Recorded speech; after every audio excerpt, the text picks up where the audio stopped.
We'll figure it out. We'll figure it out. Anyways, welcome back to my YouTube channel, guys. This is Ryan here again, and I have today as a guest Thomas Pedersen. He is a podcast host who makes podcasts on the topic of kind of similar things, self-development. And please say exactly what your expertise is in. It's Kingian nonviolence. Oh yeah, so I'm trained in Kingian nonviolence. I'm a business owner, speaker, and coach. Yes. Yeah, perfect. So great minds think alike. I think with the movement, BLM going on so strongly today, I thought that it would be the perfect time for us to chat. And just throw our ideas and our experiences at each other. So this is gonna be fun. Yep. And so you were saying the video title, I think what we wanted to call it was, what does Black Lives Matter mean for self-development? Right. So what does Black Lives Matter mean for self-development? So I feel like that is such a good title. What does that mean for self-development? Because I feel like this time period we're in is a time period where politics and these social issues are forcing people to think inwardly about themselves and how they respond to the world. It's not something that's separate. We cannot separate anymore politics from our own self-development and our own self-growth anymore. Oh, yeah. They're not separate anymore. They used to, I feel like we used to think of the illusion like politics is somewhere far away, right? Like somewhere that's not really... We didn't have to involve ourselves very much because we didn't feel like we were going to ever be able to make a big impact, and also it didn't affect our lives very much. Right. Yes, and I mean that is AKA, I think, white privilege. Yeah. Just kidding. I mean. Yeah. And I mean that's kind of truthful. In the sense that it's something we have to admit. That there is white privilege in the world, just like there's racism in the world. Like there is a lot of things in the world, right? Just because there's one doesn't mean there's not the other two. You know what I mean? Like it's nothing is black and white. This is all combined. Exactly. And it's more of a, when we're talking about racism, and I think people tend to want to take it on a personal level. They look at their own lives, they look at their family members, their neighbors, and they don't really think about the whole nation as a whole, right? The system that we all kind of are part of. So they don't really think about other people's situations that are a lot different than ours, because this country is so diverse. We have such little microcosms. Sometimes we cannot see what other people are going through. We can only see our own localized existence. A lot of people tend to think that these pockets that are being talked about of racism don't exist because they live in, there's living in rural parts where racism is so ingrained in your culture that you don't even see it as racism, and then there's us living in Santa Cruz, California, where very small Black community percentage wise. So a lot of people don't even think it exists just because, it's not, Santa Cruz relatively is a much less racist town than many other parts of the world. Mm-hmm. Yeah. I have a friend actually who was running for city council. He got recalled recently. And he is someone who has definitely experienced a lot of racism from our local government, and racism in a place that is where we live, where the percentage of Black population is 1.7 or something. It's very small. You're saying here in Santa Cruz, 1.7? Here in Santa Cruz, Wow. and I mean, here in Santa Cruz, we have Boulder Creek, which has a KKK affiliate there. There's racism that exists here. I mean, that's the truth. But we also see sneaky forms of racism where the liberal form of racism, racism where we treat people who are different than us kind of like endangered animals. We think of them as like this special little thing that we have to act a certain way around. We want to be hip and cool without, instead of trying to just really do our research and understand someone, because we're human. And at the end of the day, this battle for Black Lives Matter, shedding light on the injustices that Black people have faced and they continue to face, is about looking at people of color and Black people as human. As being equal human. And that's social justice, right? That social justice is the belief that there should be equality in our society, right? That people, if they didn't come from privilege, that we help those people to be able to have the same kind of opportunities that the rest of the Americans have. Totally. Yeah, man. This is just like you were saying in the beginning, this is kind of an opportunity that a lot of people are having for the first time to uncomfortably look at themselves, right? To face something that one side, being people of color, have experienced forever, Right. at least from a very young age. And then there's our side as whites who we've known that racism is a thing, right? Thankfully it's been up until recently part of our culture, right? Everybody knows that racism is an inherent part of this country specifically, but all around the world. And we are now having to look at it just as uncomfortably as people of color have, right? It's like it's just like crammed into the open. Yeah, I think that's hard. I think it's hard because on a lot of levels, and to bring in our kind of bigger topic, it's forcing people, like you're saying, to look uncomfortably at themselves, right? Yeah. To look at how they view, if they do have any kind of racial bias, Yeah. And usually they do. And I'm not saying that's a bad thing. I'm just saying that is something to be aware of. That there is, it's not your fault. It's the system that we were raised in. Everybody was raised in, and, this is hard to be aware of these biased behaviors. If you weren't raised with people of color, it's hard for you to, go out and like see something different. And like, and then somebody calls you a racist. I could see people becoming defensive right away, right? People wanting to protect their pride and protect themselves and say, I'm a good person though. Yeah. It's a self-righteous thing. Yeah. And so that's where we get into self-development, right? At the end of the day, we all need to kind of sacrifice a little bit of ego, right? To be able to live a life and pride, right? And to be able to actually learn from each other. If there's a big protest going on of people who are saying they have not been heard, try to listen to what they're saying. Try to just truly understand what they're saying instead of listening to people that are just going to agree with you, right? Yeah. Talk to people who disagree with you. I talk to a lot of people. Obviously, I'm more of a liberal. I'm going to be transparent here. Yeah. But I talk to same here. Right. Just for the record, so viewers know what side we're on. By the way, we're on the conservative side. Yeah. That nobody should have rights. Exactly. Just kidding. That's just so y'all know that's not the side we're on. Yeah, and so I talk to a lot of conservative people, and their view is it has truth in it. That's the problem with society, right? Is that we're messy. Right? There's truth in everything, and it's somewhere in the messy middle. Think like there's truth in everything, but we tend to find comfort in a black and white view. We tend to find comfort in thinking one is right in every way, and the other is just completely downright wrong. And sadly, that's just not how things work. Yeah, I forgot. Brene Brown said it. She said something on the lines of, we like our minds like simple and easy, or something like that. Quick and easy. I think that's what it was. It's security. It's what it means in our brain, subconsciously at least. That's how we see it. And real quick, I just want to quote you. Oh, if you don't mind, I when I was listening to the first podcast that I heard by you on mindfulness, my favorite thing in the world. You said you were talking about like learning to use words effectively and to listen, and you literally just said we have to learn to use our words. That's correct. Right?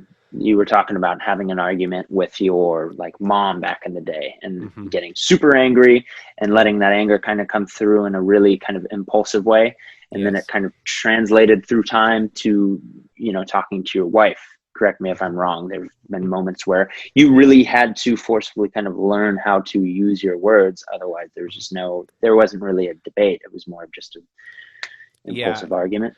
And I've had the same experiences many, many, many, many, many times, especially like with my girlfriend and my mom too, back in the day. And learning to use your words. That's the key word, is learn to use your words rather than throw them out, just kind of like, I love that. I love that. And I'm not just saying that because I said it, but I just, I love that. It's all right. It's a good quote. because I hear it a lot when you're talking to kids, right? When kids get really angry and they react, right? You see kids react all the time.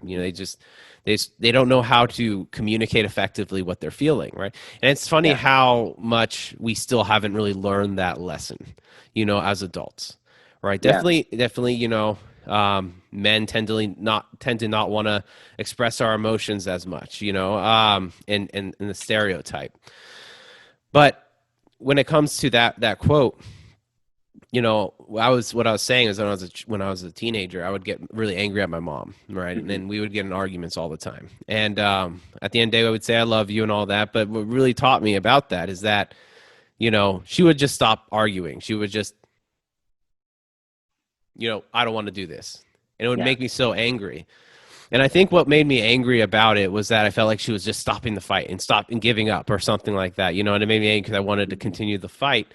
But the truth is that I think using your words, even when you want to shut down, right? When you want to just stay in your comfort zone and shut down and walk away. So now I find myself shutting down and not wanting to address things, right? If someone pisses me off, I want to shut down because I don't want to say anything I'll regret. I don't want to do anything I'll regret. And so you want to make sure that your words are what you mean, right? Rather than just kind of regurgitating stuff. So the thing I want to stress most is training. Okay. Mm-hmm. Training yourself to be able to handle high stress situations and training yourself to be able to stand high emotional situations. So when you're in that situation where you're feeling very angry, instead of just reacting, instead of shutting down, find different ways to train yourself to be able to communicate what you're feeling. I'm very angry right now. I don't really agree with my anger.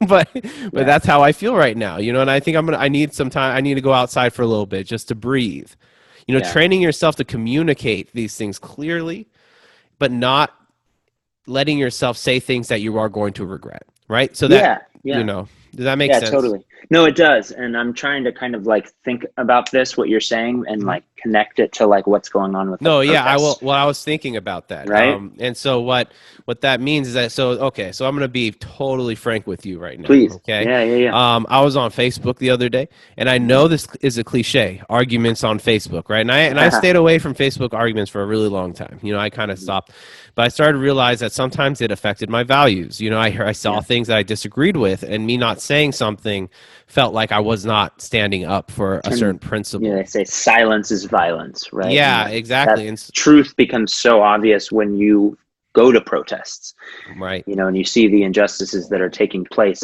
that don't have much being done about it until recently. Thankfully, things are changing, but Yes, and so when I see that, I want to respond. And so my point is, right, I had this confrontation with a family friend. She's very conservative, and she's not going to really change her ways. But, she's very conservative in the sense of, she believes in family values, the things like that. She believes in, learning about people, learning about strangers she doesn't know. Yeah. Things that I agree with, but also she's very conservative, as in, she really likes...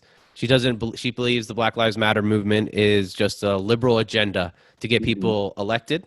Sure, there's politicians that take advantage of everything. Yeah. I'm not saying that either. But I'm saying that it was not founded by the liberal elites and stuff like that, right? Yeah. So we have it's been hijacked, if anything, in certain corners. And so I found myself getting angry, right? I found myself getting really frustrated. And I let myself get to that point where I usually don't get to.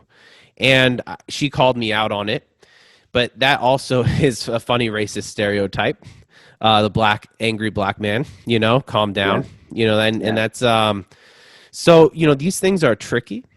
But at the end of the day, how real progress is going to make is that, yes, there needs to be people out there protesting, getting angry, using that anger and channeling it into protest. But I'm a big believer of nonviolent protest. And so in my perspective of it, I think we need to spend more time having difficult conversations and feeling your emotions and being honest with your emotions, but also communicating to the other person that how you feel. Because I think a lot of this is that people just didn't know that the Confederate flag pissed off a lot of black people. Yeah. You know what I mean? And I think and I think they're put in a position where they have to pick sides. You're either for your heritage or you're for completely removing the flag or something like that, right? Yeah, put yourself in that situation. It's kind of like your entire life was a lie. Yes. And that can be really uncomfortable to admit. I know for a fact that a lot of these people that are really tied to their heritage, Yes. Confederate heritage, Yes. are really, it's almost like, just like you're saying, they feel like to let it go is a, it's a sabotaging kind of like betrayal. Yep. And part of it is, some people know it pisses off people. Yeah. And then, there's something that in the brain called cognitive dissonance, where you hold two things at the same time, two ideas that are contrary with each other, and they causes dissonance. As a musician, you know what dissonance is, right? Yeah, totally. Playing Absolutely. a half tone right there, right? And so that is kind of where we're at right now, is that we have to learn to sit in that messiness, and what the thing I am really about right now is just people learning. I don't mean changing I want the system to change. Don't get me wrong. Yeah. But I want it needs to. Right. Yeah, it really does need to. But I really want people to, in their own will, to really learn about Black history. There's a reason why you didn't learn about Juneteenth. A lot of people who haven't learned about that, There's a reason why you didn't learn about the Tulsa Massacre. And it wasn't called a Tulsa Massacre till recently, really. It was called a race riot. Yeah. There's a reason why these parts of history have been hidden from our schools. I went to Selma, Alabama. A lot of them don't even teach about. They have a half a chapter about civil rights movement in the 60s. When that place, Selma, Alabama, is a historic town. Town. That's where Martin Luther King crossed that bridge. That's where our voting rights happened. Before that, in Selma, to vote, you would have to count how many cotton balls were in a jar. Have you seen cotton balls in a jar before? Yeah. Yes, I believe so. And they look like one cotton ball. Yeah. And so you had to guess how many cotton balls were in that jar before you were vote if you were Black. If you couldn't guess that, that was their rule. That was their law. It's like a game. They didn't want Black people to vote. Yeah. And so they had to find ways to prevent it from happening. And that's where the Voting Rights Act happened, to prevent states who may still have racist ideologies and systems to stop that. And guess when that law was passed? Oh, probably like the 60s or 70s. Exactly, 1965. Yeah. That's right. Yeah. A lot of shit was late, so late. Yeah, especially in the South. Exactly, and so that's this is what we're dealing with today. We've gotten far, but we still are seeing the system, like residual effects from the system. It's like cancer. It's like cancer. Yeah. Where was it? It was in. I'm going on. I don't know if you follow Sean King on Instagram. Yeah, he's he's on it with. He's on it when it comes to resources, videos. So in where was it? Kentucky. You saw the Kentucky voting poll closings where they're just gosh, dude. I mean, that you can see that's happening today still. That sort of segregation and that sort of oppression that's living out right now. If I'm going to be honest with you, throughout the years since the Voting Rights Act passed to prevent states from doing what's exactly happening today, but since that time, recently, there's been a court order, and this is maybe 10 years ago, that says we don't have racism anymore, so we don't have to abide by certain things within that act. Yeah. And so that law is gutted. So the Voting Rights Act now, the ones that was passed in 1965, is an empty thing. It's been gutted since that time. And that's just truth. That's just because the idea behind it is that we no longer have racism in our country. And so why do we need a law to reflect that? Clearly, a lot of laws have been passed with the assumption that we should be colorblind, that we shouldn't even see color. We should just see everyone equal, which I think is preemptive. It's not, we're not there yet. I wish we were there. But it's also it's a great intention. It sounds good. Yeah. But with the situation that we're in and the kind of the history that has entailed the present, it's sort of it's kind of dangerous, right? To kind of block out these inherent differences that aren't bad at all. They just need to be known about so that we don't make the same mistakes that we've been making. And they're not inherent differences. Like they're not differences that are inherent within the person. That's the thing I think is the main thing about not being colorblind. Like we have a lot of legislation, and so here's how it goes. Mm-hmm. We thought that how to fight racism is to be colorblind. That's what a lot of people believe. That's how I was raised. Okay, we don't see color. But little did I know that a lot of other people did not believe that, right? And a lot of other people did not believe that. I was born in privilege, and I'm first to admit that. I was born in white privilege, but I had brown skin, so I still had a lot of racism I was to going to deal ask with. If you'd right? Open up. Yeah, you were raised. Yeah, I was raised in a white family, right? I was raised with a white family. My mom was my biological mother, so she raised me. She's a white woman. She's an amazing mother. But my dad was conservative. It's not just a white family. It was a very red. I was raised off Rush Limbaugh and a lot of conservative talking points. My grandfather really loved the Confederacy. When I had to do Civil War, when I had to do a report on the Civil War, my grandfather and my father tried to talk me into doing a report on Robert E. Lee, who is the general of the Confederates, of the Confederate. And he was, I know a little too much about Robert E. Lee because of my upbringing. And the funny thing is that, I was so young, I didn't know. But luckily my mother was there to be like, this is not okay. You need to, this, we cannot do this, right? And so I ended up doing a report on, I think, Ulysses S. Grant, who was the future president and general of the Union. But my point, right, is I was raised within this family, but yet I still had to deal with racism a lot within my life, right? Yeah. How can someone be raised by an all-white family who believes in color blindness, yet still have to deal with racism? And there's a lot of people who were raised in my situation who they say they haven't dealt with racism. I don't necessarily believe that's the full truth, but I know people who they haven't realized it. They haven't seen it. Just because it's so subtle. I think they've been influenced by racism. I think the main thing they see though is that they tell me they haven't been influenced by racism to the point where they get super angry about it. Gotcha. Maybe they were young. Maybe there's a lot of nuance there. And we all want to be right, and I understand that. And so, but my point is, right, is that even me, I had to deal with racist stuff happening when I grew up. And that really was confusing for a kid who was raised colorblind. I had to do a lot of research. I had to learn about my heritage. I've had to learn a lot about myself. And so for people who are out there, like people of color, what we're fighting for is really just for the system to change. Like policing, we need to address that racism exists. That's pretty much at the end of the day, we can no longer be colorblind because we thought that was the right way. Clearly it is not. And I'll give you a good example. In California right now, there's a bill. I forgot what the bill is, but basically in this bill, it says that, like California colleges or businesses cannot, they cannot, and I don't know my opinion on this bill, but this is what's happening. I'm just going to tell you what's happening, right? Is that they cannot, the bill says they cannot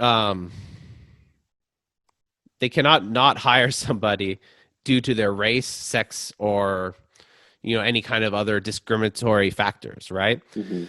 But a lot of Democrats have brought up that bill because they are starting to realize that it's a colorblind bill, right? It's a bill that it says that we kind of are evolved enough to be able to not see color. And the thing, when that bill was passed, it was really promoted by Democrats because they were like, yes, equality. No one cannot hire someone because they're black anymore, right? No one cannot, of course we want that, right? Yeah. But it turns out that black people suddenly suffered a humongous number loss within getting into schools, it became a lot less diverse. A lot of people who are from Asian backgrounds got into schools. Oh, those numbers are higher. So they're fighting against the bill right now. So why is that? Why did those numbers drop at a time when the point was to do the opposite?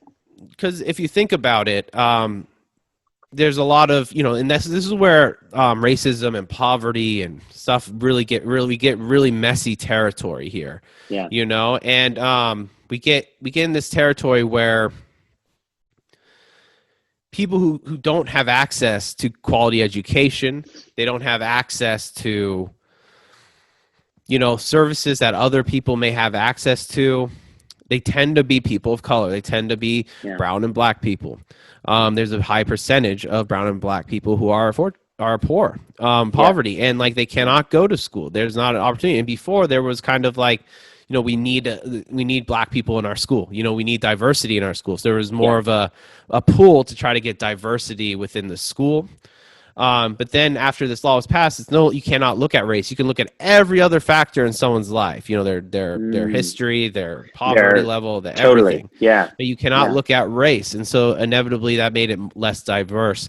And obviously, there's probably a lot of nuances and messiness. And I obviously need to do more research. So it was kind of a cop out. They were able to use other factors to kind of judge and weed out the bad ones, people that they didn't want in their establishments. Right. And the truth is guess what? I'm a business owner. When I want to hire someone, I hire someone not based on their resume. Yeah. I hire someone based on their character, who they are, and if they're like me, or maybe they're not like me, but either way, I have only me to compare them to, right? I only have me to compare them to. Well, also like your past employees. Yep. Exactly. You know, so what happens if you have somebody who has racial bias without the awareness of racial bias, right?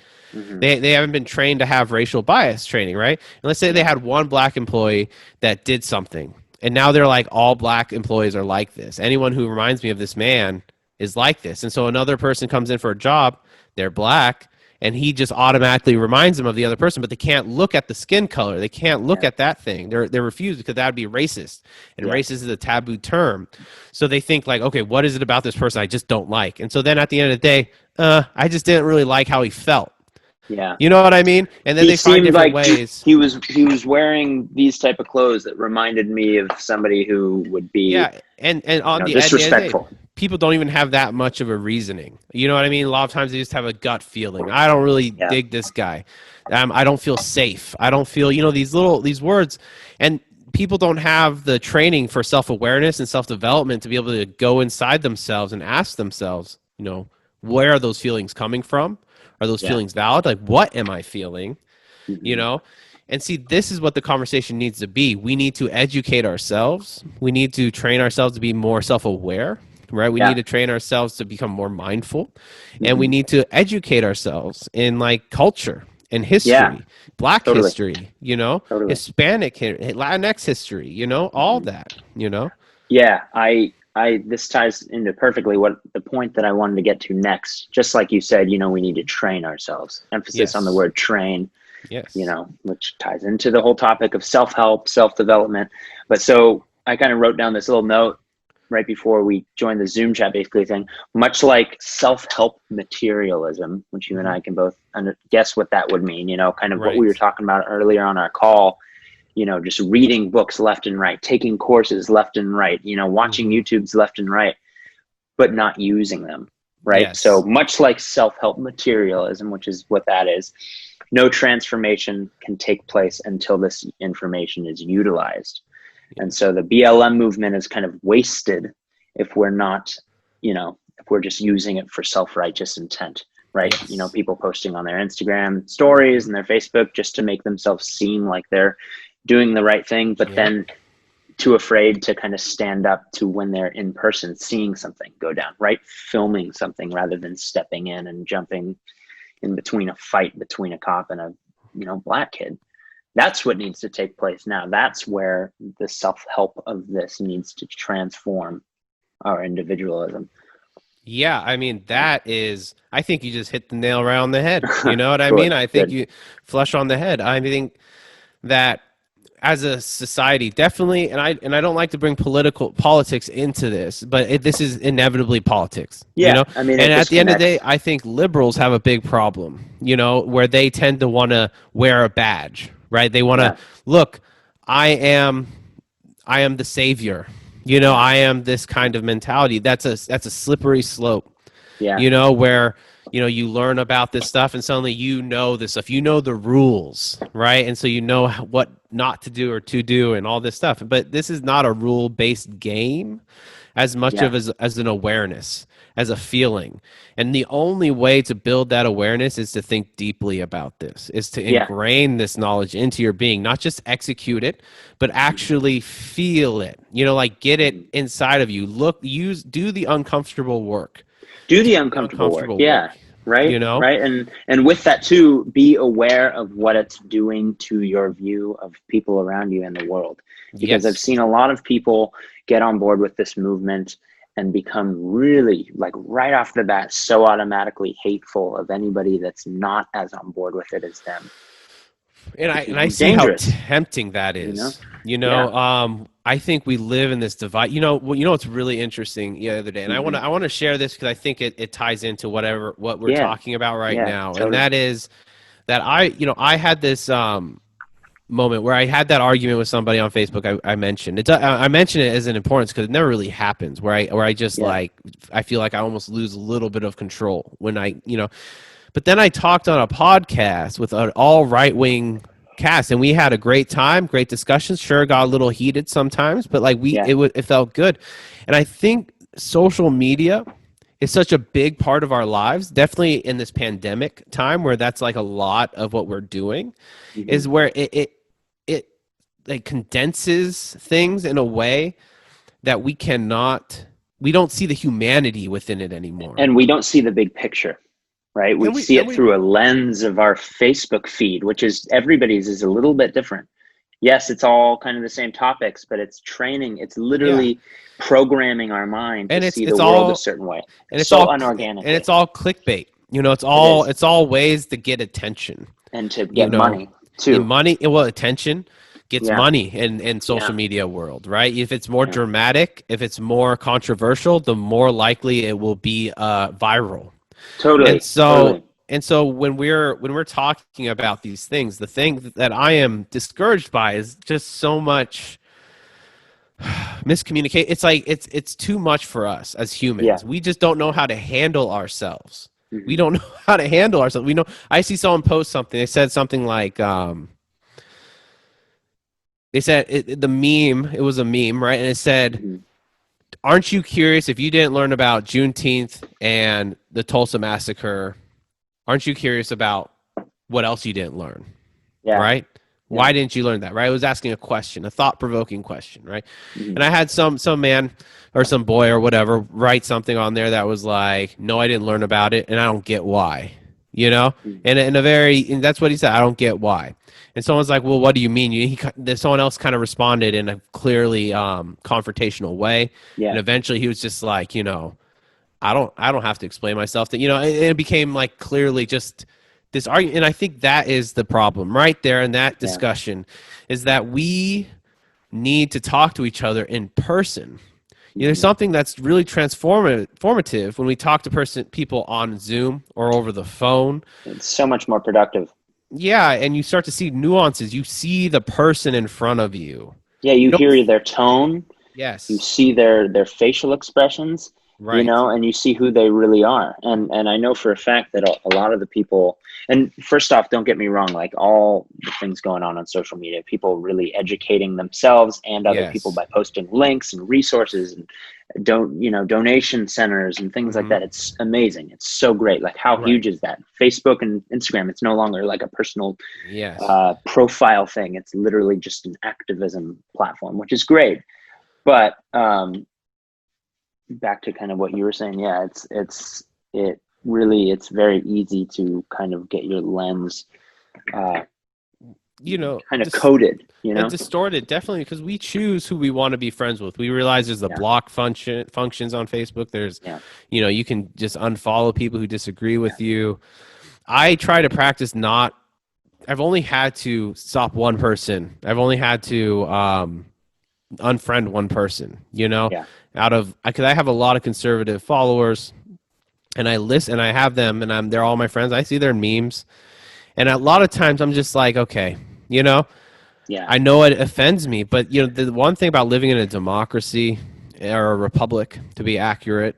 One thing about living here is that we all disagree, but there are common values I think we can all kind of get behind. And I really believe, and I have optimism, that we all can get behind an anti-racist approach.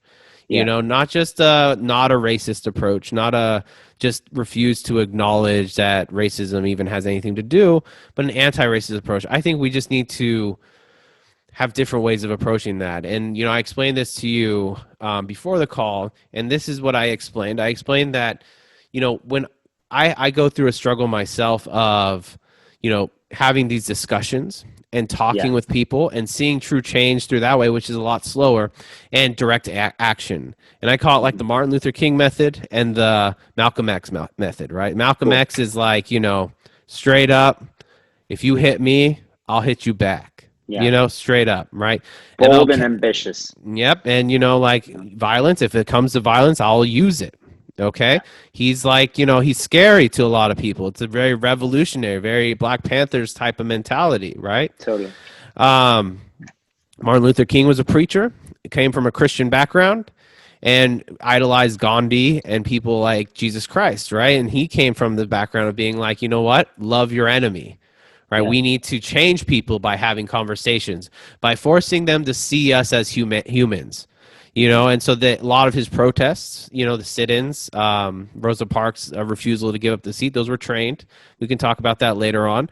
But basically his method was don't be violent, rather try to have a discussion with them, try to appeal to their humanity, try to find values that you share in common so that they can view you as human on their own terms, right? While trying to force this. He wasn't giving up. He wasn't being submissive. Rather, he was trying to go a different angle at the same problem. Kind of keep his dignity a little bit. Yeah, so right? he had to balance kind of both worlds of like being confrontational, which he was. People kind of misjudge Martin Luther King.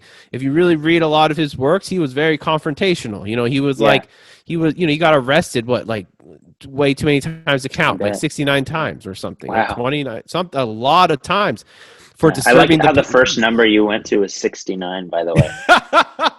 I think it's kind of like the year of like that time period. And I was like, okay, he was a disruptor. I mean, he won the Nobel Peace Prize eventually, but to do that, he had to get arrested tons of times. Oh, yeah. Yeah, and it took years too. Like back in the day when he was, making moves, he was considered like kind of a what's the word? This might be the wrong word, but like a zealot.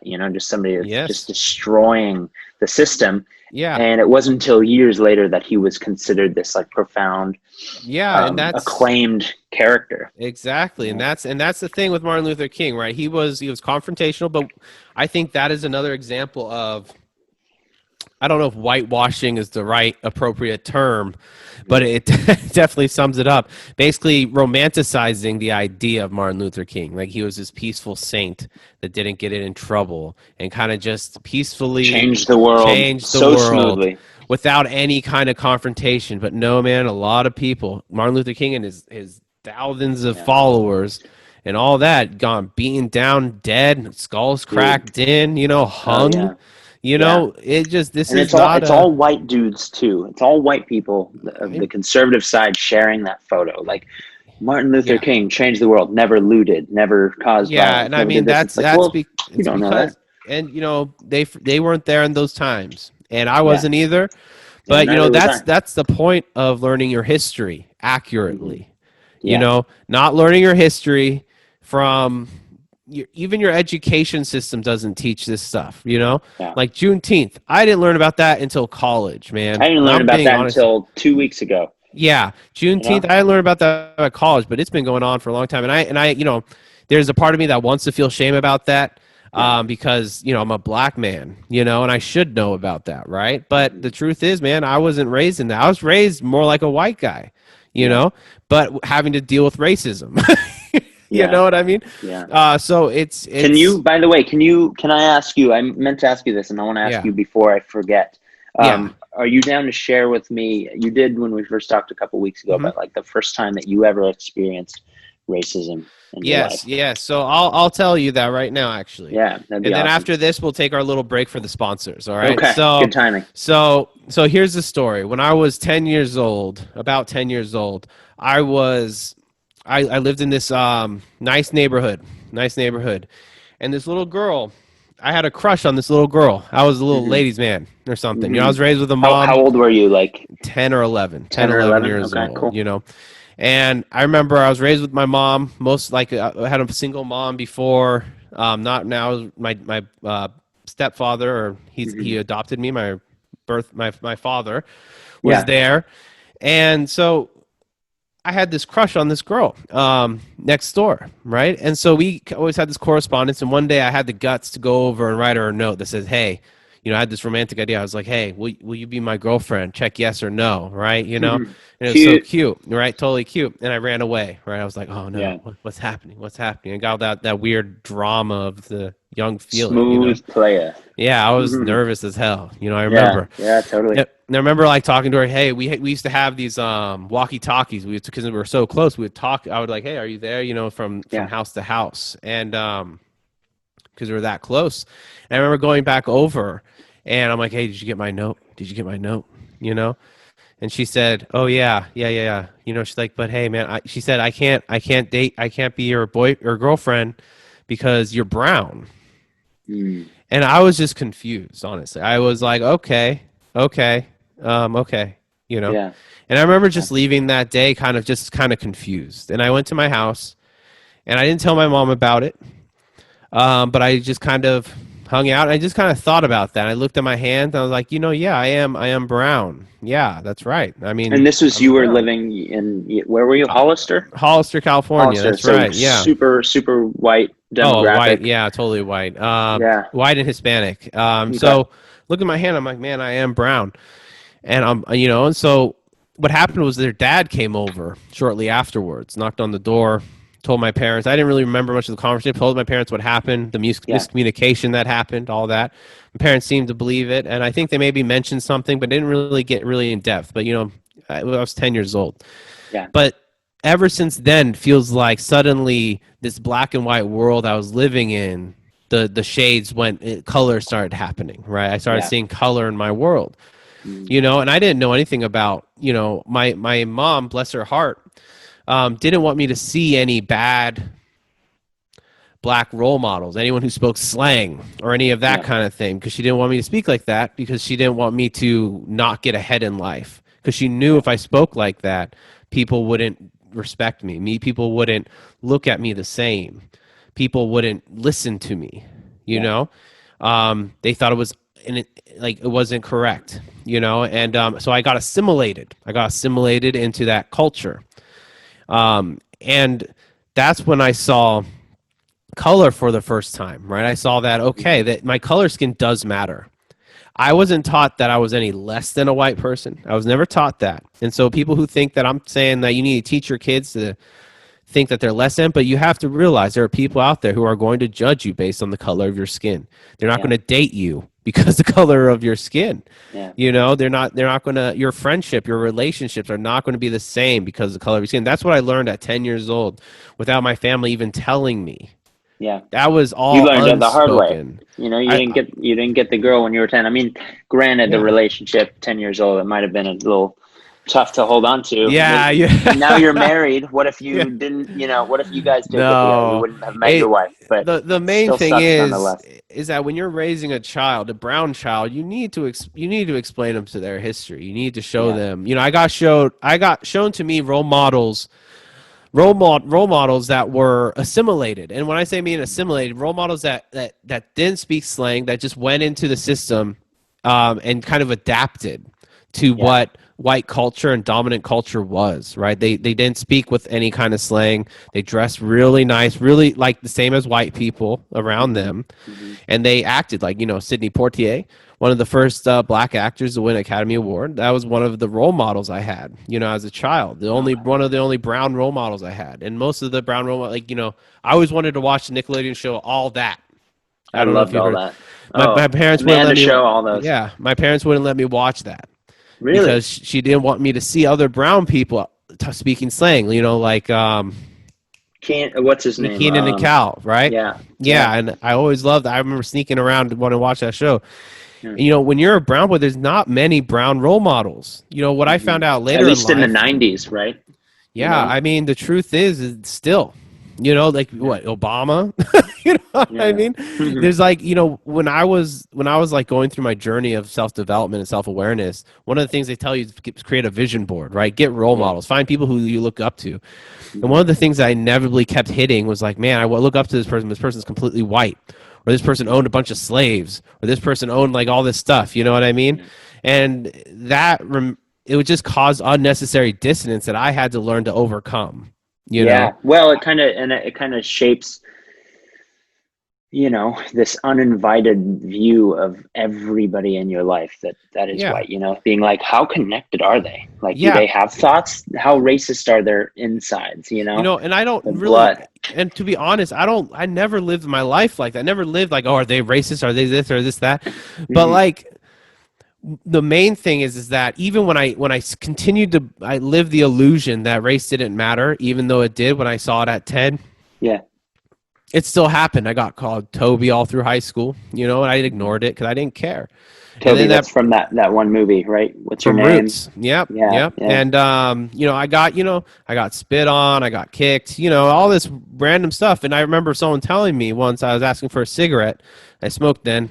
Not a good habit to pick up in high school, ladies and gentlemen. Oh, man. But you know, I was smoking then, and I asked this guy for a cigarette, and he spit on me, and I was like, really? yeah. And his friend there, who was my friend, who another white guy, he said, "Oh, it's okay. He just doesn't like your color," and he gave me a cigarette. You know, and that to me, you know, and so I have associations with the Confederate flag because all those cats had Confederate flags flying from everything. You know what I mean? That was their fun symbol. That was their club thing. They had belt buckles with it on it. You know, they had little. And they don't realize that that's like holding a Nazi flag. Well, they don't care. You didn't care. You know, and sometimes you know when you know I think that some of them did know, but they were raised to not care. They were raised not to care about that. They have the right to do this over your right to have a state of mind. And it doesn't affect them, so why would they have to care? Yeah, and it's a defeatist mentality, and it's a lot of in the conservative circles, and you know this mentality of only me. I look out for me and my own family, and my own circle. Survival of the fittest. You know? Yeah, but like we take care of each other, but I only take care of each other who are in my family, who are in my protection. I would never help somebody who I don't even know. That's like, that's a very conservative, like a waste of resources type. Yeah, you know. Look, you know. Yeah, like why would you give somebody else these things? And, you know, obviously there's truth in that. You do need to take care of yourself before helping others, but we are a social being. So what do you think is a solution going forward, you know, in this Black Lives Matter movement? Like, what do you think as like, you know, a person who is white, right, in our society, what do you think fellow white people should be doing, right, in this situation? So that's a really good question. It's very deep and there's so many layers to it. But for me and my own kind of view of what I think, I mean, I want to say it doesn't matter, right? I want to say it doesn't matter I'm white, but it does matter. You know, it does. I think it matters for every single person to get on board with this and to have an opinion, right? And to kind of have an opinion that's for progressive change, right? But for me, I think police reform, right? Kind of a system reform, defunding the police, not all the way. I think that police shouldn't be completely like taken away. I think that it should be defunded a huge amount and then reformed to the point where they're doing 80% less of their current jobs because they're just flushed with so many roles that they don't need to, you know, we need more social workers, we need more resource workers, we need more mental health specialists coming in and doing most of the jobs that they're doing that they're not qualified to be doing. Then next to that, as a white person, I think we need to, just like we were talking at the beginning of the podcast, learn how to train ourselves to have uncomfortable conversations and be willing to change our mind and to not jump towards judgment. And I think that's not even just for white people. I think everybody, human beings. This is, you know, this isn't, yes, there's politics involved, but this isn't even a political thing. at the core of it, it has Mm-hmm. to do with just rights as human beings and seeing each other as a fellow brother or sister, Mm-hmm. right? And that's the goal in my mind, at least. Yes. I completely agree with that. I mean, that sounds beautiful. The police reform thing That's is so deep, is man. it's I've so seen deep. so many I opinions. put a post on Facebook. I'm very active on social media if you haven't Yeah. noticed already. But Yeah, man. I love it. It's great. so I put a post on Facebook asking people like, what should we do with this police thing? You know what I Yeah. mean? I was like, Yeah. this is what I think, and Mm-hmm. I put like, because I think there's a role for police officers. I'm not ignorant, man. I was raised in a town with like a lot of Hispanic gangs as well, and Yeah. like a lot of even white violence. Yeah. I see the benefit of police officers, and that's a Mm-hmm. controversial statement. Oh, yeah. Dude, Um, be careful. I understand. It's funny that it's a controversial statement to say that you believe that there should be police officers, but if you really look at the history of police officers, it does come from slave Yeah. Oh, dude, catchers. the If you origins track of that police back, officers, totally racist. That's how it exactly. started, at least. Exactly. And but the main thing I think is that we have this society. And I think Santa Cruz does a pretty good job here. Mhm. We have Thankfully. we have mental health liaisons, which I've heard controversial things about. So there are people. There's already a whole system here of mental health professionals that go on calls with police officers when there's a mental health crisis, right? So that they Okay. can handle it more. Or dealing with like drug addiction, homelessness, things like that. Exactly, right. And Totally. so, but police officers are still left doing a lot of things, right? At the end of the day, Right. I think we either have to create a whole new unit, right? Like a Yeah. whole new unit just to deal with potentially nonviolent crime.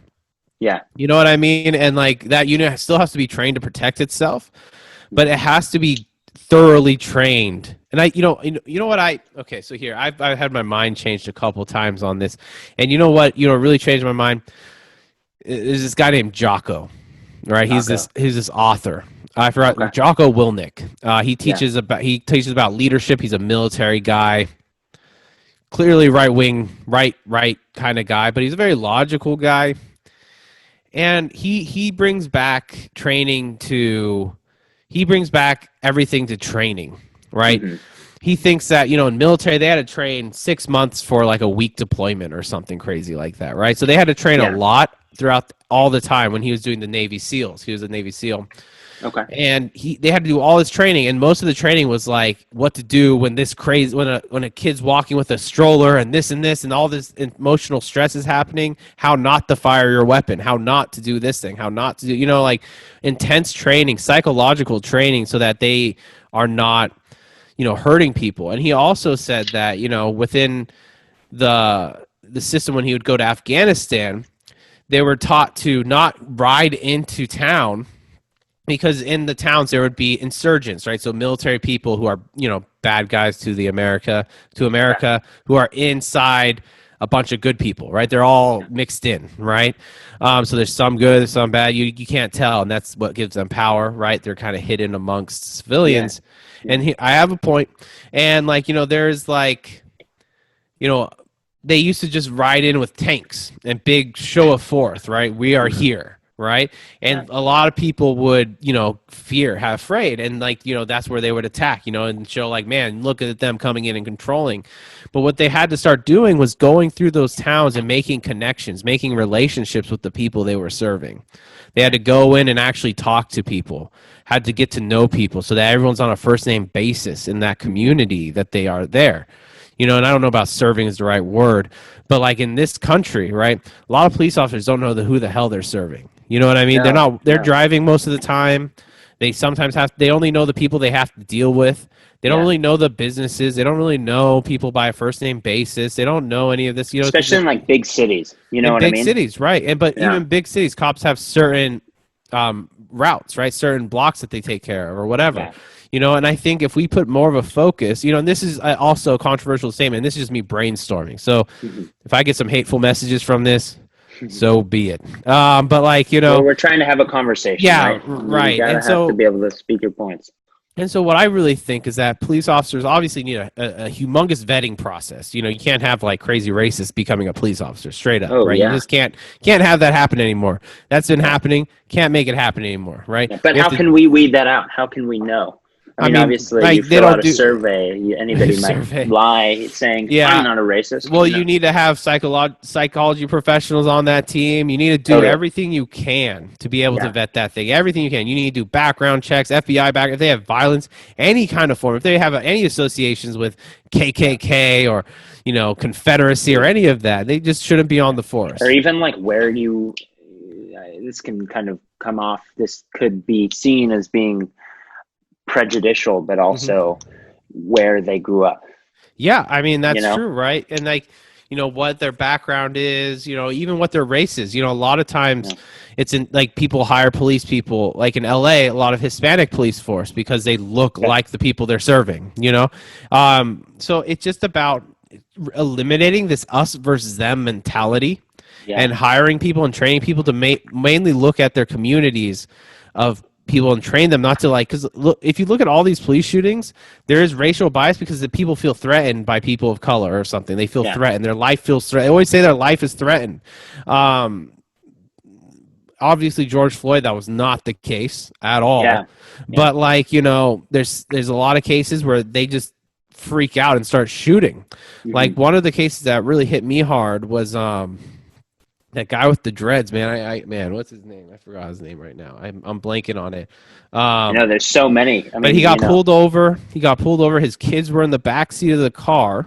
Oh, geez. Oh, are you talking about the dude who was with his wife in Yeah, his and car and his and and kid, and and he he and he got said shot or he's something? he said he was carrying. He had a carrier's permit, and so he Okay. told the police. It's video. He told the police officer, "Hey, I have a gun in my dashboard. I'm a licensed carrier.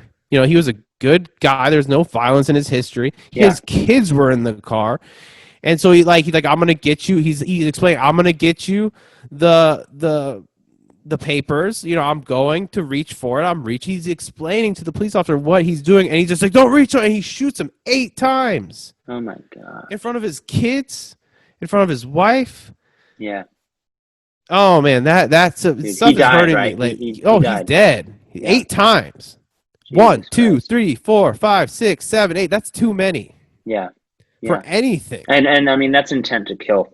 That's straight up intent to Clearly. kill, right? Clearly. And That's not a self-defense and mechanism there's anymore. just and then Elijah lately. I forgot his last name. I re- just Elijah read. McClain. I just read that His story. story, dude. He was such a. If you I see video of him like going into his surprise birthday party, he seems like such a sweet kid. playing violin Such a music for sweet kid. I mean, cats, but he didn't do you know, anything. You know what I mean? Like he was exactly. walking back from the store Yeah, with like a covering on his face. Someone called the police, said he was suspicious. yeah. That is Just the because I mean, he problem. was anemic, living in Colorado, and he was Yeah. wearing like something to keep warm, and he didn't even like. He kept walking. Right? They said, "Oh, you're under arrest," and he was like, "Well, what am I being arrested for?" And he just kept walking, and they tortured him. They There's grabbed him in a chokehold that pushes pressure on the sides of your neck, and he, I mean, did you see the text? I don't know if there was audio attached, but I yeah. saw the text of what he said, and he clearly was no threat, none. Yeah, and see the thing is like police officers, I've been Like, I listen to a lot of conservative radios as well, and totally. their argument is like, hey, you need to have a chokehold. That's the only way to like calm down somebody. They wake up, they're in handcuffs, but it's just Or like, kill them. yeah, exactly. Like Well, the point calm them is down. that we need way more training, like way more training, and so I don't know if that means funding the police more. You know what I mean? Like They already have so much money though. It's like 150 or billion is spent. refunding it to Sure, specifically yeah. do training like all Yeah. the time. I mean, to the point where it's uncomfortable how much training they have to do, because Yeah. like, Well, like becoming a lawyer, it takes like 8 yeah, to 10 years. Why should it take? In some places, it takes 6 weeks to become a police officer. That's like it's that's like getting a driving permit. you need to be trained. I think it's part of it is because there's just not many people who just get off the bus who are like, I want to be a cop, right? And And so they need them, in their eyes, they need more. They can't have enough, right? The police yeah, force is thinking it's like a, And so in my head, it's just like we need to do something drastic to these people, these cops. Yeah. But at the same time, I heard that story just today, so it's a really fresh story on my head. I cried. I didn't even watch the video. I'm not watching those videos anymore. I'm tired of seeing black. You know what I mean? You know why they don't show white people getting shot all the time? A lot of black conservatives talk about this, right? There's a lot of white people who get shot all the time. Why don't we see them? And I'll tell you why we don't see them, because white people would be traumatized by seeing other white people get shot all the time. There would be outrage, right? Yeah. There would be. If we posted news about how, like, if we posted videos of white people getting shot all the time on the news, there would be just so much trauma and outrage. Why does the black community and I have think to that it would suffer? cause more racism than there already is. Do you know what I mean? It would cause the already racist white people to be like, see, it enhances and empowers their kind of their narrative. But I don't even think that would be the case. I think honestly people would be horrified. I think white people would be horrified. I think the fact that we black people still have to see black people dying all the time by cops. We have to see that. We have to see it on the news. What kind of trauma does that do to a sensitive individual, a human being, seeing that kind of killing all the time? Left and right every day. That's why it's important, speaking of, self-development, is part of it is reminding yourself to take breaks. And to take a break from drama and take a break from the chaos every now and then for your mental health, man. And that's true. But also, we have to recognize that, a lot of people of color in this country just can't. They can't take a break. Can't take a break. Well, they live in it. They live in it. It's so their true. life. You know what I mean? Yeah. And to ignore it is almost like.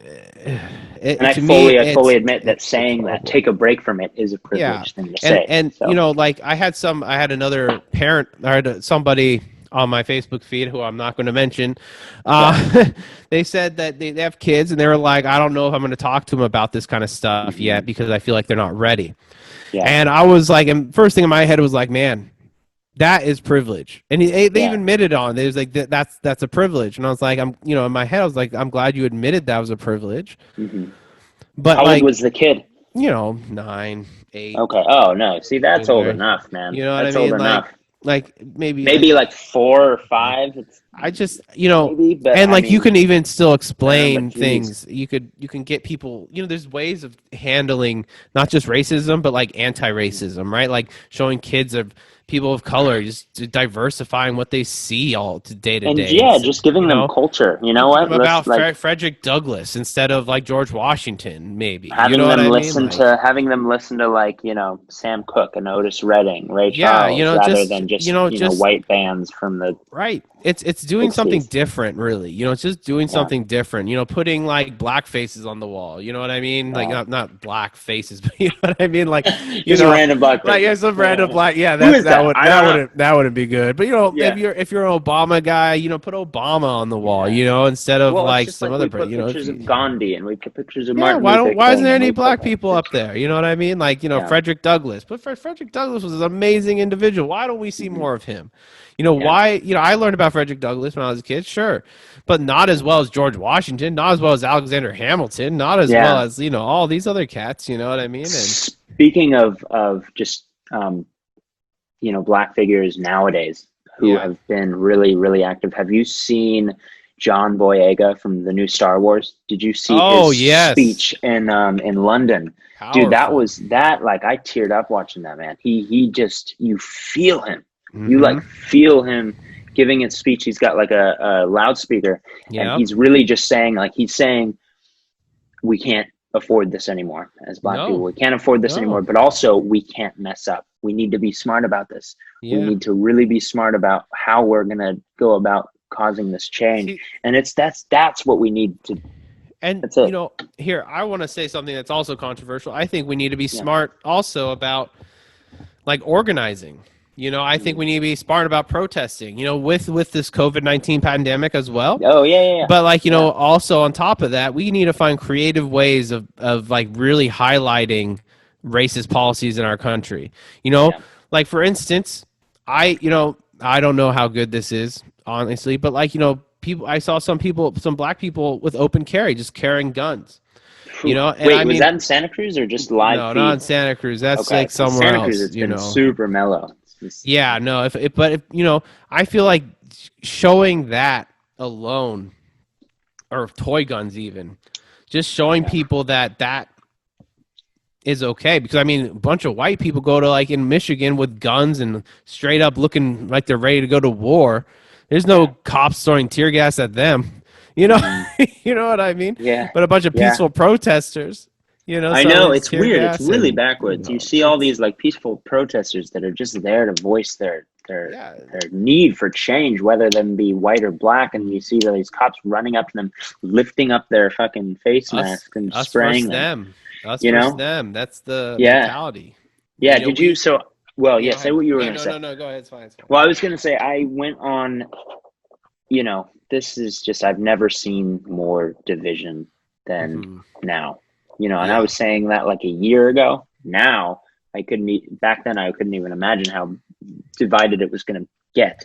Yes. But I was on Instagram the other day, and Sean King, right? He posted a post. It's an awesome post about I think it was showing one of the statues that got dismantled, and some dude commented. It was like a black dude who had a lot of followers. He had a big following, and he posted something like he posted something super hateful. It was like he quoted Malcolm X saying, I don't know if Malcolm X actually said this, but he quoted Malcolm X saying, "White supremacy is a fallacy. Black supremacy is factual." And was saying, I love everybody, but to be honest, if you're black, I love you more, that's not harmful, but it was the quote that he used with it. And all these people were commenting, even like, black people were being like, hey, listen, that's not what we need right now. We don't need like to flip it on the other side of hating white people. Yeah. And then he was like spouting out of them super rude, just like yelling at them and using cuss words and just being like, yo, mama, like shit like that. And I was like, damn, dude, like there's a lot of that. And there were a lot of people agreeing with him and liking his quote. And that's what freaks me out. That's what scares me. What gives me hope is the people that know that that's wrong. But what scares me is the people that think that that's like what we need right now. Yeah, the thing about that is that it gets tricky, right? It does. It gets tricky. Absolutely. Because, if you think about it, like any supremacy is wrong. At the end of the day, any supremacy, in my eyes, it's just an illusion. I think we're all human. Yeah. There's races is literally an illusion that we created because of self-interest. It was something created based on self-interest. Skin pigmentation, right? It's no physical thing. At the end of the day, there's no real physical inside thing going on. Sure, we have different shapes and colors and all this stuff. We have different cultures and It's pasts. the cultures, right? But black supremacy, that's a very fringe element. That's a fringe. That's like more fringe than white supremacy. Well, there's a lot more white supremacists out there than there are black supremacists, and they need to be stopped. They need to be changed. and people who are spouting black supremacy, they're. I don't know anybody personally who spouts black supremacy. I know people who spout black pride. Yeah, thankfully I don't see it. That's why it alarms me. Yeah, that's very shocking. That's very shocking because I've never I've encountered it before in like people who are like believe in like Moorish science and stuff like that. Who are like they believe that black people were somehow first authentic. Yeah. We are. Whites are kind of unpure. Well, they're kind of like a deformation or something. Totally, yeah. Which I can see why people would think that. It came second. And so like albinos. Right. It's a weird thing, right? It's a weird thing, and that's how people would see. That's how they see that. But that's a very rare thing. To be honest, most black people I know are just like living. They're just trying to get by. And all over the world. They're just living in their own bubbles. They're just working, getting by. And a lot of people are, suffering with poverty. Yeah. Some people are more privileged. Maybe they got raised rough, but then they like went to college and they learned how to speak correct, and they learned how to, really communicate what they were feeling, and were raised with like powerful parents or something. You know what I mean? They got kind of a good upbringing and kind of went that way. People like me who was raised kind of in that white culture. there's a lot, black people are human. We're all human, right? At the end of the day, we're all raised in all these weird situations, but we have to understand that the system that we have, that laws that have been passed in the past, Mhm. have been based in a view where black people and white people are different. There's a difference there. Like that inherent difference, yeah, right? And like you accidentally said it earlier on the podcast, inherent differences, I right? did.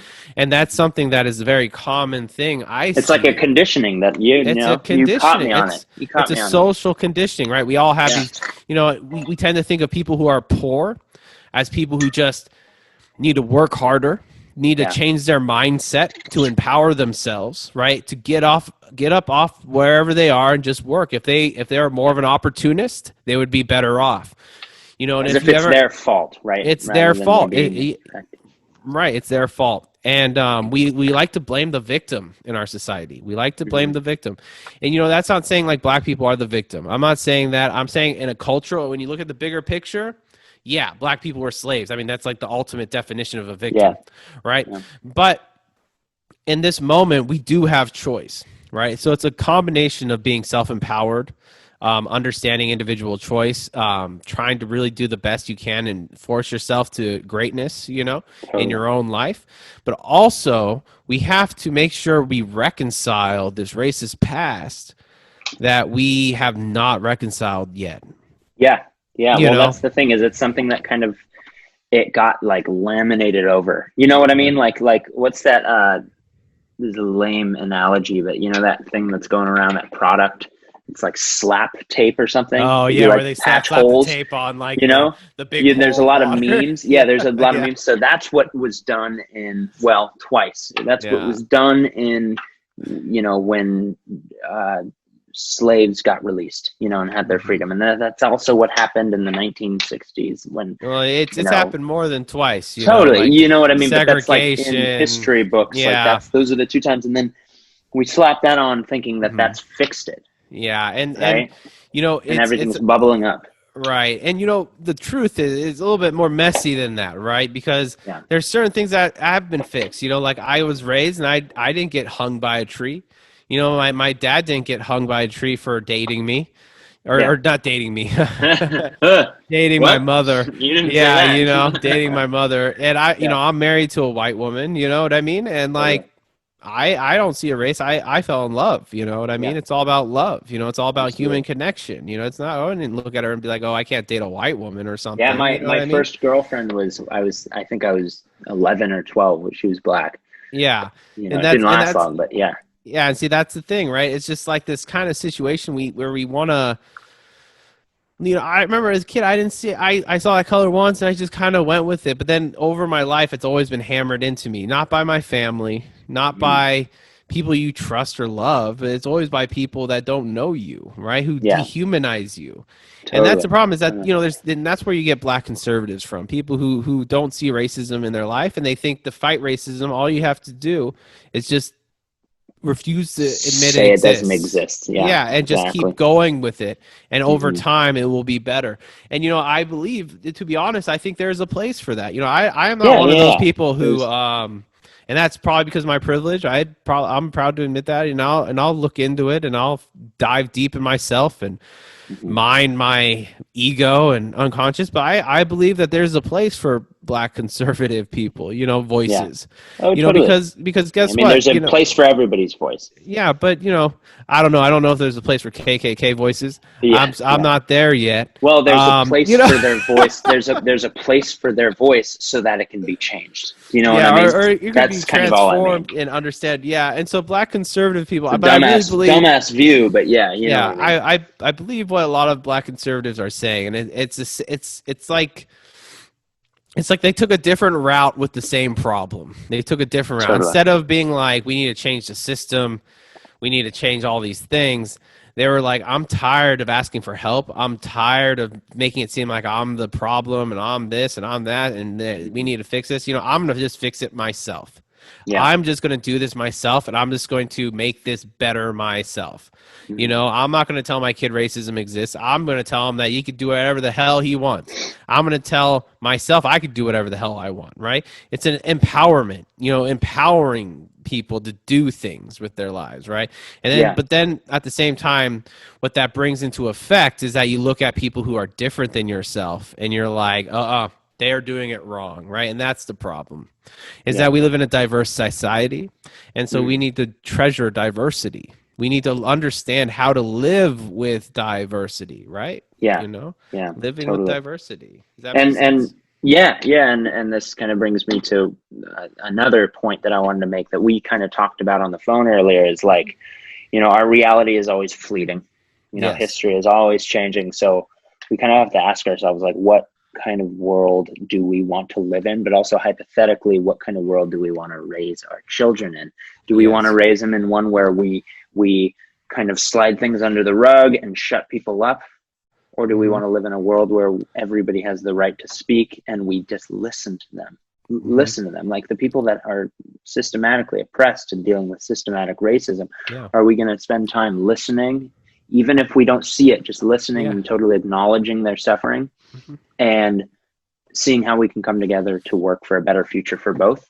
Or are we just going to keep ourselves comfortable and our children comfortable? You know, which is kind of, it's a selfish act. It's something that keeps us okay and comfortable, but it keeps the pain going for those who have been experiencing for far too long. Yeah, and at the end of the day, man, that the only difference between those two worlds really is work. Yeah, you know, is work.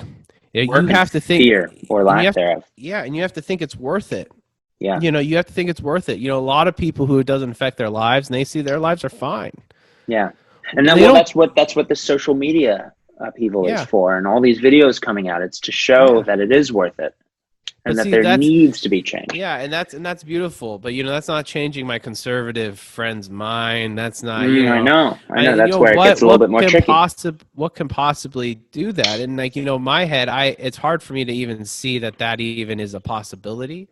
But what I do see as being a possibility is that when you learn to accept somebody for who they are, you know, there's a level of trust that happens, right? Trust, right? And respect. You know, like if you're in a relationship with somebody, right, and you tell them you have to be this or you're wrong and everything you believe is wrong, how's that going to go? If you went to your girlfriend and you told her everything was wrong, right? You know what? How is that going to go down? Yeah, it's not. I mean, it's defensiveness is immediately going to come up, and you block the capacity. You block the capacity of there being true listening on both parties, and you also block the capacity of somebody being able to see outside their own view. And another thing I would like to ask you, like, right, what if? So I always think of this when I'm dealing with conflicts. There's some things that I always disagree with, right? So I'm like, let's say this is a really fun example, right? We're driving in a car. Right. And you know the fastest way to get to the grocery store. Right. Yeah. You know, you're not driving, but you know the fastest way. But your wife or your significant other or whoever's driving the car, right? So they're driving this other way, and you're like, wait, you're not going the fastest way here. You know, you should go this way. Yeah. And they're like, no, actually this is the fastest way. And you're like, and then, you know, think if I push that, right? No, you're doing it wrong. Like, you're doing this wrong. You need to do it this way. Oh, no, but no, this is the fast way. Trust me. You know, then it gets into this argument, right? And then defenses get up and all this pain for what? You never listen to me. Yeah, you always, and you're not even arguing about the thing that mattered a second ago. And there's nothing that matters in that conversation. To be honest, it's not really that big deal if you save 2 minutes or 3 minutes or whatever, you know? At the end of the day, when it comes to this conversation, I think there needs to be a little bit more acceptance. Okay, acceptance of people who are ignorant, and acceptance of people who are angry and are still trying to get their head around things. You know, things don't change in a day. You know, and so when you're talking with somebody, I have to practice this myself. But just understanding the bigger picture, like you were mentioning before, of the situation, seeing them, being like, okay. Accepting them, because guess what? Let's say you want to have let's say your girlfriend has a problem, like doing something that you know is like you don't agree with. Like you're like, oh, I think they could do that more efficiently, right? Usually it's the other way around, but yeah. But let's just say, right, and I understand that, right. So let's say, you know, you're watching her and she's like doing something that's not efficient, right, to your standards or something. Yeah. Would you try to interrupt what she's doing and tell her, hey, you know, it's more efficient to do it this way? No, you would wait until later. Yeah, well, you wait. I mean, that's at just least hang out. What I've learned works, you know, more often is have some patience. Don't pull the trigger so quickly. There's no need to prove a point. And for me, it's sometimes I think I have good advice, and then sometimes I try to, oh no, actually you should do it like this, and then they're like, and they never listen, you know, because they're not in that place and they're not learning that way. But sometimes when you do ask them, like, hey, I have some advice about you. Do you really need any advice, or are you good? Like, it's all good if you don't, you know, but. You know, kind of communicating and stuff like that. You know, like for instance, I'm taking this new approach with social media. Someone posts something like totally ignorant. I'm like, hey, do you want to talk about this? Because I have some opinions about it. Send me a message if you want to talk about this. I would love to talk about this. Yeah. Back it away. If they want to have a real conversation, that's fine. Or they just want to keep sharing their own views of the world, that's great. That's good for them. But I have to respond, and I've been trying to figure it out. And, you know, just opening the door in a friendly way, being like, let's talk about this. Like, I would love to talk about this. Let's have a phone chat about this. Let's talk about this. Let's really do the work together. You know, do you really believe this? And why do you really believe this? And usually it's like a nuanced thing. Like, you know, usually it's not an evil thing. Yeah. You know, like the defund police thing, right? Everyone who's like says like blue lives matter. Yeah. Which I hate that phrase, dude, but like, you know, because it's their choice versus, you know, skin color, not a choice. It's just a reaction against, and it's clearly defensive. Go ahead. Well, no, I was just gonna say, coming with what you were saying about like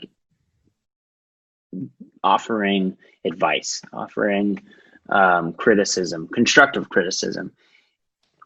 Have you noticed that whenever you take your predictable approach, like we all have our tendencies on like when your girlfriend's doing something wrong or something that you think could be done better, you immediately like, hey, no, hold on. Why don't you do it this way? That's so predictable. And true kind of change, transformation, communication, I've noticed comes at a time when you kind of deliver it at an unpredictable time. Like when my girlfriend comes to me when I'm doing something and is like, hey, doing it this way, my ego jumps up. Yeah. But if she comes to me at a time when my ego is nowhere around, you know, we're just chilling, watching TV, and she's like, hey, can I talk to you for a second about something? Yeah. And we take that time to really dedicate to this past time that needed to be talked about. It's so much more productive. Right? So yeah, that is beautiful. Prediction. It's predictability that can really kill. And I would like to shine up on that. It's like not getting defensive, right? So like, you know, for me, right, because like I'm like you, like most of the time it's me doing something wrong. Yeah. But like, you know, men, so dude. Damn so men. I'm like trying to clean or something, or I'm like not cleaning or something, you know, and then you know, in the past, I've had, you know, people come up to me, my wife, and past relationships, and everybody, you know, like, you know, hey, can you do this? Like, can you put your dishes away or something? You know, hey, can you do this? And the first thing I get mad. The first thing I do is in my head, I get defensive, right? Yeah. It took training. And I'm going to go back to this because I think it's very important. It took training, mental training, for me not to get defensive at simple shit like that stuff. You know, and you know, like when I say I breathe, I just kind of breathe, not dramatically, but like I just kind of take time, and I'm like, yeah, no problem, and I'll totally do that. You know, it allows me to kind of not get so defensive, and you know, that has been the best thing in my life. To be honest, the best change in my life is me not getting defensive as much. Taking just a second to not pull the trigger, just waiting a tiny bit, breathing, just looking at the bigger picture. Formulate what you want to say. Like, what is your problem? What's your measure? What's your aim with the conversation that you want to have? And it's not even, and just realizing what, like, your bigger picture right away, right? It's not even formulating what you say. It's just, what do you really, is this really worth the fight? Oh Is yeah. this really worth the fight? Is this going to get you anywhere? Is Mm-hmm. there a more creative way of doing this, right? Yeah. So if like I get asked something and I think automatically, is this reasonable? And so I'm like, yeah, it's reasonable. It's Yeah. reasonable. I'm like, Yeah. yeah, no Well, that's what problem. your And ego says right away, right? And then yeah, so you can't really ask yourself. It's more just make a rule for yourself. Take some yeah. time. My That's ego it. tells me, oh, no one tells me what to do. That's Yeah. literally what Yeah. my ego tells me what to do. Yeah. So I had to Yep. train my mind to not do that. Yeah. Not do that. No longer like no one tells me what to do. To suddenly, Mhm. is this reasonable? Is this something?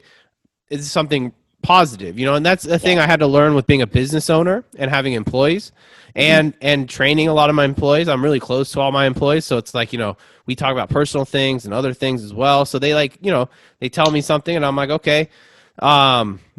But like not taking things defensively, like that's Yeah. been a game changer for me. And I think if more people train their minds into not taking things personally or defensively, they would be able to handle these situations that are coming up, and be Yeah. able to find more Yeah. creative things.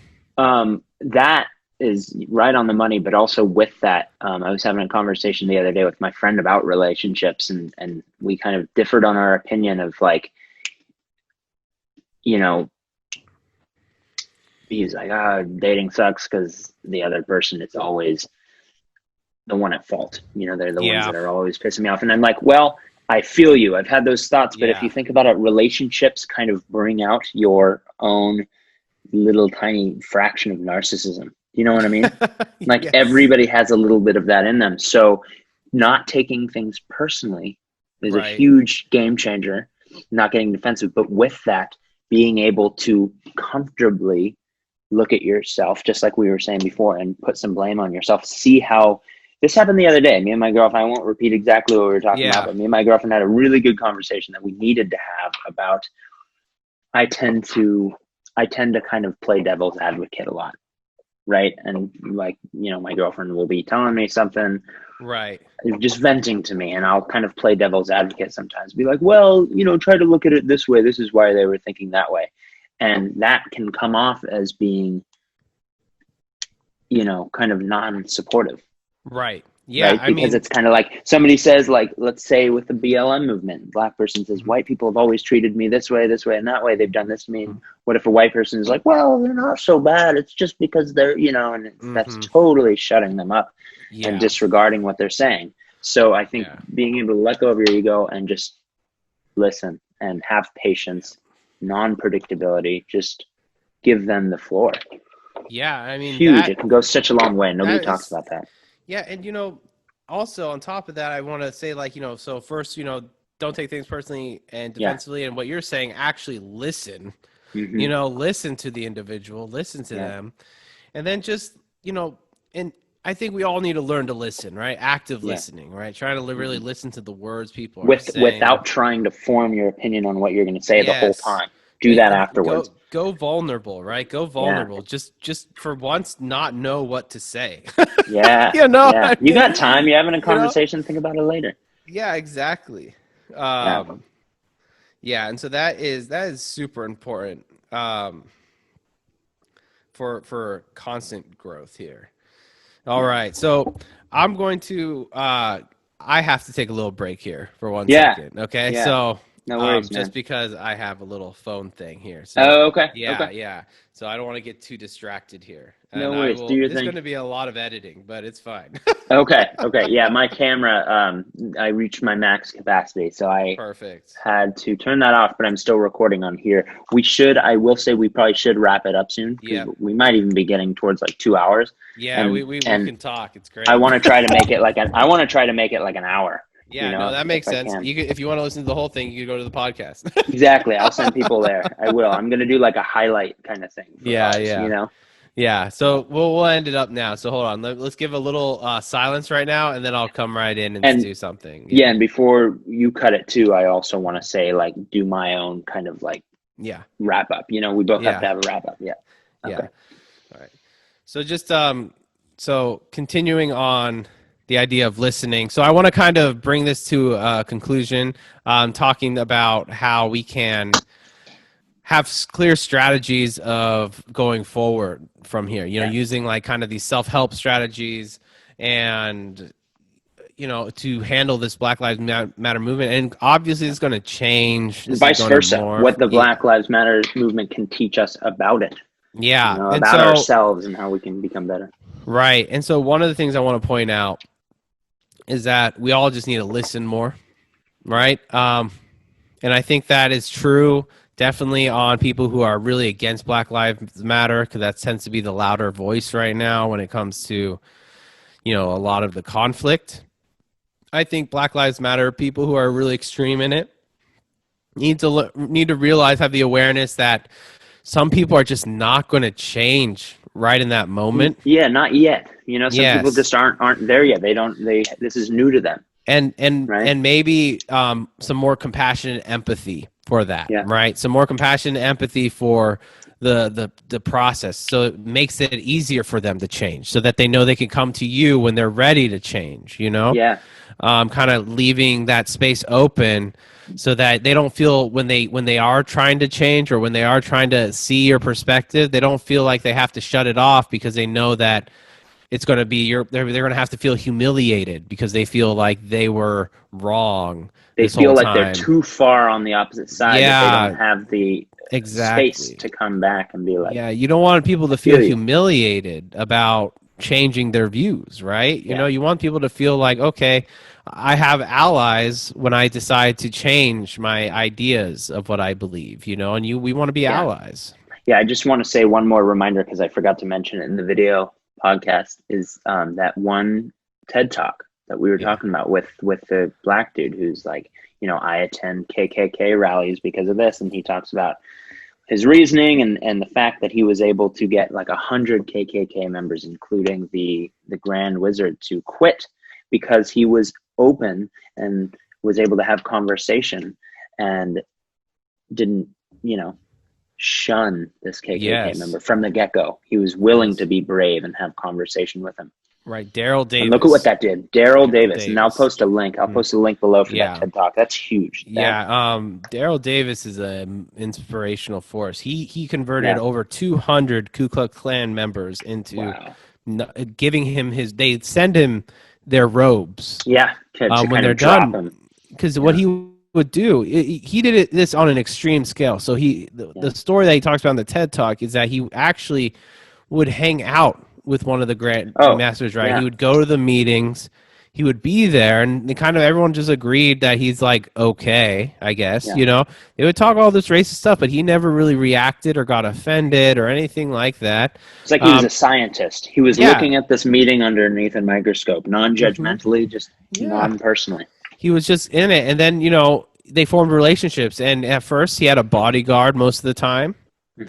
Where not Davis, but the white supremacist, the KKK member, he had a bodyguard because they're worried about him. But eventually, he started going to his house without a bodyguard, and eventually started forming a friendship. Just having dinner, chilling. And I think that over time, that complication in the brain, the cognitive dissonance, and realizing what he's talking about and speaking about at these rallies or these gatherings of members and cross burnings, was no longer a thing. So I think that is the positive thing, that if more people were vulnerable enough to go out and really understand these different worlds than their own, with the intent of potentially changing, or the intent of creating a more wonderful world, like a social, where social justice is there, where justice is involved, right?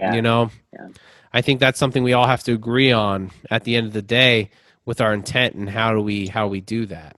Yeah, no, seriously, man. That's going back to what question I asked earlier, is what kind of world do we want to see ourselves living in / raising our kids in? Yes. Yeah. And that's one of the things we need to do. So, I mean, this talk is really nice because it's just kind of, obviously there's a lot of work to do, but I think the main things that we need to do right now is have conversations with people who are different than us, have talks, have conversations, channel Daryl Davis, right? His name's Daryl Mhm. Davis, right? I'm Yeah. getting his name right. I'm glad that you remembered, You because know, and I looked I it should up. have I looked that looked up. it up. Okay, Don't worry, good, I looked it up. good. And just really start having those conversations. You know, I think there's a place for everybody. So if you still think, if you disagree, and you want to just be that person who does the warrior, you know, go out and yell and all that stuff, that may be your place, you know.